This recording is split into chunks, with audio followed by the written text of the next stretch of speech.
जिसने जवानी जी तो ऐसी जी, आज भी लोग कॉलेजों में कहते हैं कि यार बड़ा कन्हैया बना घूम रहा है। जिसने युद्ध लड़ा तो ऐसा लड़ा, 5 निर्वासित बच्चों को विश्व की अक्षुणी सेना के समक्ष खड़ा कर दिया और विजयी करा दिया। और जिसने ज्ञान दिया तो श्रीमद् भगवत जैसा, जिस पर हजारों नोबेल कुर्बान। इतना जरूर समझता हूं कि जो राष्ट्रवाद की बात करेगा वही देश पर राज करेगा। वो खुद से बताते हैं कि 3 जनरेशन पहले हम ठाकुर थे, और कोई कहते हैं हम 3 जनरेशन पहले हिंदू ही थे।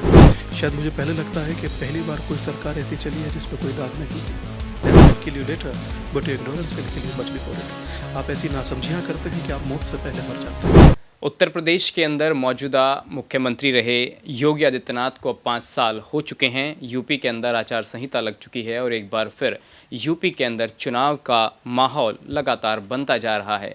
योगी जी के इस 5 साल के कार्यकाल के दौरान ऐसी बहुत सी बातें सामने आई जहां पर ये कहा गया कि एक संत, एक महात्मा कैसे सत्ता का सुख भोग सकता है और संतों की इस पर क्या राय है। इन्हीं तमाम मसलों पर बात करेंगे, मोदी जी को लेकर, योगी जी को लेकर और ख़ासकर उत्तर प्रदेश को लेकर। हमारे साथ दीपांकर जी महाराज इस समय मौजूद हैं। महाराज जी, आपका स्वागत है बीजीटी न्यूज़ पर। जी नमस्कार, धन्यवाद, आभार। अभी आप मुख्यमंत्री योगी आदित्यनाथ जी से भी मिले थे, यहाँ पर एटीएस का शिलान्यास भी हुआ। मिलते रहते हैं अक्सर बड़े नेताओं से। एक संत को लेकर बहुत सी बातें होती हैं कि मुख्यमंत्री को सत्ता का सुख नहीं भोगना चाहिए। क्या आपको लगता है कि एक संत होने के नाते 5 साल में मुख्यमंत्री जी उन उम्मीद और आकांक्षाओं पर खरे उतरे हैं यूपी की? मैं समझता हूँ अगर जो इस बात का उत्तर मैं इस तरह से दूं कि रामायण में लिखा है कि सन्यासी से श्रेष्ठ कोई राजा नहीं हो सकता, और वो सन्यासी जो 18 घंटे काम करता हो, वो सन्यासी जो अपराध पर 0 टॉलरेंस हो, वो सन्यासी जो अपने जीवन को आहूत कर कर समूचे उत्तर प्रदेश को नहीं, भविष्य में भारत को भी एक नई किरण देता हो, मैं समझता हूँ कि उससे ज़्यादा श्रेष्ठ और क्या होगा। एक मुख्यमंत्री के नाते, एक संत के नाते क्या सोचते हैं योगी जी को लेकर आपके? उन्होंने 5 साल के अंदर जो विकास कार्यों की बात हो, आम नागरिक को सुरक्षा प्रदान करने की बात हो, सिस्टम को, डेमोक्रेसी को सही से चलाने की बात हो, कितने खरे उतरे हैं योगी जी? इसमें इसे 2 तरह से देखिए सचिन भाई। पहला कि अपराध को लेकर तो अभी अपराधी जेल से बाहर नहीं आना चाहते। बहुत सारे लोग तख्ती टांगे घूम रहे थे कि मैं ये वल्द वो, और हम जमानत ही नहीं चाहते। तो ऐसा कभी मैंने अपने पूरे संन्यास में ऐसा हमने नहीं देखा। इसका अर्थ ये नहीं कि जो इससे पहले रहे वो अच्छे नहीं थे, पर जो वर्तमान एक नज़ीर पेश की गई योगी आदित्यनाथ जी के द्वारा, वो निसंदेह काबिले तारीफ़ है। और मैं समझता हूँ कि हम लोग राम को लेकर के दीवाने रहे हैं। मेरे गुरु स्वामी ब्रह्मानंद सरस्वती राम मंदिर आंदोलन के टॉप 3 योद्धाओं में से एक रहे हैं। वो जीते जी अपने राम मंदिर की आधारशिला रखते हुए देख पाए, हम लोगों के लिए बड़ी उपलब्धि है। काशी विश्वनाथ कॉरिडोर को बनते हुए देख पाए। मुझे लगता है कि कई 100 सालों के बाद गंगा पुनः विश्वनाथ के दर्शन करने आई है। मतलब लग रहा था उस समय जाकर के कि जैसे वाकई ही विश्व के नाथ का दरबार हो। और इसको थोड़ा सा मैं आध्यात्मिक वे में आपसे कहूं तो मैं ये कहूंगा कि राम मंदिर कौन बनवाए? पीएम। काशी विश्वनाथ कॉरिडोर कौन बनवाए? पीएम। केदार का जीर्णोद्धार कौन कराए? पीएम। विंध्याचल कॉरिडोर कौन बनवाए? पीएम। जिसे महाकाल चुन लिया उस पर मैं क्या टिप्पणी करूं? तो मैं समझता हूं कि जो हो रहा है पहले नहीं हुआ, और जो आगे होगा वो और काबिल तारीफ होगा। महाराज जी, आपको क्या लगता है इस देश के अंदर आज़ादी के बाद से ही वोट बैंक की सियासत होती आई है? हमेशा राजनीतिक दलों ने मुस्लिमों को, दलितों को वोट बैंक समझा, लेकिन देश के अंदर ऐसी सरकार भी चल रही है जिसकी राजनीति कभी राम मंदिर से शुरू हुई और राम मंदिर बनवा भी दिया। अब मथुरा और काशी की बात होती है, तो आपको लगता है कि इस देश के अंदर हिंदुत्व भी बीजेपी के एजेंडे में एक वोट बैंक की दृष्टि से रहा है? शायद हिंदुओं को साधने की बीजेपी ने वोट बैंक के लिहाज से भी कोशिश की है, क्योंकि कहा जाता था कि रामलला हम आएंगे, मंदिर वहीं बनाएंगे। विपक्ष कहता था कि तारीख नहीं बताएंगे। अब तो तारीख भी बता दी, मंदिर भी बन गया। तो क्या बीजेपी के एजेंडे में हिंदुत्व कभी वोट बैंक रहा है? मैं समझता हूँ कि हिंदुत्व वोट बैंक हो नहीं सकता। और वर्तमान आप मंदिर जाते हुए अन्य पॉलिटिकल लोगों को भी देख रहे हैं, तो मेरे लिए ये एक उपलब्धि जैसा है, देखने जैसा है। जिस मंदिर जाने को लोग अपने शब्दों में ढालकर असंसदीय शब्दों का इस्तेमाल करते थे या निंदनीय शब्दों का इस्तेमाल करते थे, वर्तमान वो मंदिर जा रहे हैं, त्रिपुंड लगा रहे हैं। मुझे लगता है कि ये उपलब्धि है, लोगों को मंदिर जाना तो सिखा दिया, वरना मंदिर जाने से तो लोग बचते थे। और मंदिर जाने वालों को लोग जाने कौन कौन से शब्दों या अलंकार से संबोधित करते थे, अलंकृत करते थे। मैं समझता हूँ कि एक लंबे समय बाद कम से कम सनातन के जागरण का एक आधारशिला तो रखा गया। क्या जरूरत थी राम मंदिर या आज से पहले आप जय श्री राम बोलिए तो आपको कम्युनल कह दिया जाता था, और आज आप जय श्री राम बोल पा रहे हैं तो इसमें क्या आपत्ति है। और मुझे लगता है कि हर व्यक्ति को कहना चाहिए, क्योंकि राम हम लोगों के चरित्र निर्माण से लेकर के व्यक्तित्व निर्माण तक की आधारशिला रखने वाले एक ऐसे मात्र योद्धा और पुरुष और देवतुल्य व्यक्ति हुए हैं जिन्होंने धरा पर आकर के काम किया। आप सोचिए कि हम लोग उसी संस्कृति के संवाहक हैं जिस संस्कृति में भगवान कृष्ण को कहते हैं जिसने बचपन जिया तो ऐसा जिया कि आज भी माँ अपने बच्चे को कहना कहकर पुकारती है, जिसने जवानी जी तो ऐसी जी आज भी लोग कॉलेजों में कहते हैं कि यार बड़ा कन्हैया बना घूम रहा है, जिसने युद्ध लड़ा तो ऐसा लड़ा 5 निर्वासित बच्चों को विश्व की अक्षुणी सेना के समक्ष खड़ा कर दिया और विजयी करा दिया, और जिसने ज्ञान दिया तो श्रीमद् भगवत जैसा जिस पर हजारों नोबल कुर्बान। तो हम लोग तो उस संस्कृति के संवाहक हैं। राजनीति पर बहुत ज़्यादा मेरा कोई रुझान नहीं रहता, पर हाँ इतना जरूर समझता हूँ कि जो राष्ट्रवाद की बात करेगा वही देश पर राज करेगा। आपने भगवान श्री राम की बात की, तो एक सवाल ये है कि मौजूदा दौर में बहुत से ऐसे मुस्लिम चेहरे निकल कर सामने आए, या तो उन्होंने हिंदू धर्म को अपना लिया या फिर भगवान जय श्री राम के नारे लगाने शुरू कर दिए।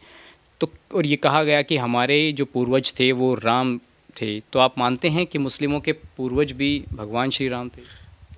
देखिए, बहुत सारे अधिकांश लोग कन्वर्टेड हैं। अभी हमारे बहुत सारे भाई बंधु या मित्र बंधु भी कह लीजिए, वो खुद से बताते हैं कि 3 जनरेशन पहले हम ठाकुर थे, तो और कोई कहते हैं हम 3 जनरेशन पहले हिंदू ही थे। तो जब हम लोग थे एक, तो फिर उसमें राम तो स्वतः ही पूर्वज हो गए। आप मानिए ना मानिए, देखिए एक हमारे पैनलिस्ट भी हैं हमारे साथ, कई डिबेट में रहे हैं, नाम नहीं लूँगा, पर वो कहते हैं कि बोले क्या हैं, और हमें मानने में भी कोई आपत्ति नहीं है। देखिए, हम लोगों को उस दृष्टिकोण से देखे जाना ही गलत है। हम कैसे कहते कि राम पूर्वज नहीं है? राम पूर्वज थे, राम पूर्वज हैं और राम पूर्वज रहेंगे। आपके नकारने से चीज़ें बदल नहीं जाती, और घर बदलने से पड़ोसी नहीं बदला जाता। 2-3 अंतिम सवाल हैं। एक सवाल ये है कि मुख्यमंत्री की कुर्सी पर जब भगवा वस्त्र होता है और एक ऐसा शख्स जो मठ में पूजा करते थे, सांसद रह चुके हैं, अब वो एक संवैधानिक कुर्सी पर बैठते हैं जो भगवा वस्त्र पहनता है।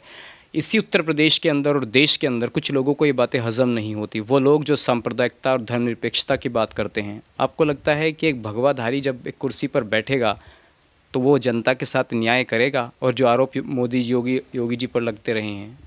देखिए, आरोप लगाना एक आदत और एक स्वभाव होता है। शायद मुझे पहले लगता है कि पहली बार कोई सरकार ऐसी चली है जिस पे कोई दाग नहीं है, कोई दाग नहीं, कोई ना करप्शन का दाग, ना कोई किसी तरह का घोटाला। और एक छोटी सी बात समझ में आती है, मैकियावेली इटली के विचारक रहे, कहते थे कि death will kill you later but your ignorance will kill you much before it. आप ऐसी नासमझियाँ करते हैं कि आप मौत से पहले मर जाते हैं। तो मेरा अपना मानना यही है, सकारात्मक विकास को लेकर के और सांस्कृतिक राष्ट्रवाद को जीवंत करते हुए आप अपने विकास को करिए। देश ही नहीं, समूची दुनिया आपका अनुसरण करेगी। परंतु अगर आप स्वयं को भूल जाएंगे, संस्कृति को भूल जाएंगे, तो आप किस दिशा में जाएंगे ये स्वयं से आप तय करिए।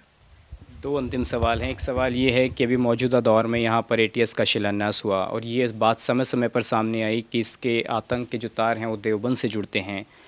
दारुल उलूम को लेकर भी बहुत बातें हुई हैं। आपको लगता है कि दारुल उलूम के अंदर आतंकी गतिविधियाँ हो, या फिर देवबंद का जो कनेक्शन है आतंक से है? देखिए, ये एक शिक्षण संस्थान है। कुछ चीज़ें ऐसी पूर्व में हुई जरूर हैं या जुड़ी जरूर हैं, जिसका स्पष्टीकरण भी संस्थान की ओर से आया। पर मैं ये कहूँगा कि एटीएस बनना एक देवबंद के लिए नहीं, समूचे उत्तर प्रदेश के लिए बड़ी बात है। ये एटीएस मात्र कवच नहीं, मैं कहता हूँ कर्ण के कुंडल कवच जैसा है। तो कम से कम यहाँ सेफ सिक्योर, भविष्य में अगर जो कोई चीज़ ऐसी हो तो उसको लेकर कम से कम कोई तो अंगरक्षक ऐसा हो जो बचा सके, संभाल सके, चीज़ों को नियंत्रित कर सके। एटीएस का अर्थ बहुत सीधा और स्पष्ट सबको समझ में आता है। तो हमें लगता है कि इंसान स्वयं से ही बचेगा गलत करने से, और ये हमें तय करना है कि हम दुनिया को दिखना कैसे चाहते हैं। और बाकी कौन अच्छा या कौन बुरा वो काम तय करना जांच एजेंसियों का काम है। हम लोग तो एक बहुत साधारण से साधु एक शमशान में बैठे हुए ज़िंदगी गुजार रहे हैं, बस इतना ही कहेंगे। एक अंतिम सवाल ये है कि अभी मुख्यमंत्री जी के साथ पंजाब में जो कुछ हुआ उसको लेकर भी तमाम तरीके की बातें हो रही हैं, कांग्रेस पर आरोप लग रहा है। वैसे राजनीति का ये सवाल है, फिर भी एक संत होने के नाते आप कैसे देखते हैं इसको? किसकी गलती रही पूरी घटना में? देखिए, गलती तो तय जांच के बाद होगी, मगर इतना ज़रूर कहूँगा कि वहाँ से 10 किलोमीटर मात्र बॉर्डर बचता है और हैवी आर्टिलरीज जो होती हैं वो 35 किलोमीटर तक काम करती हैं। पीएम को लेकर के किसी भी तरह का चूक, अब से पहले हम लोगों ने 2 पीएम खो दिए। आगे भविष्य में ऐसा ना हो, ये जिम्मेदारी सुनिश्चित की जाए, क्योंकि प्रधानमंत्री देश के होते हैं, किसी पार्टी के नहीं होते।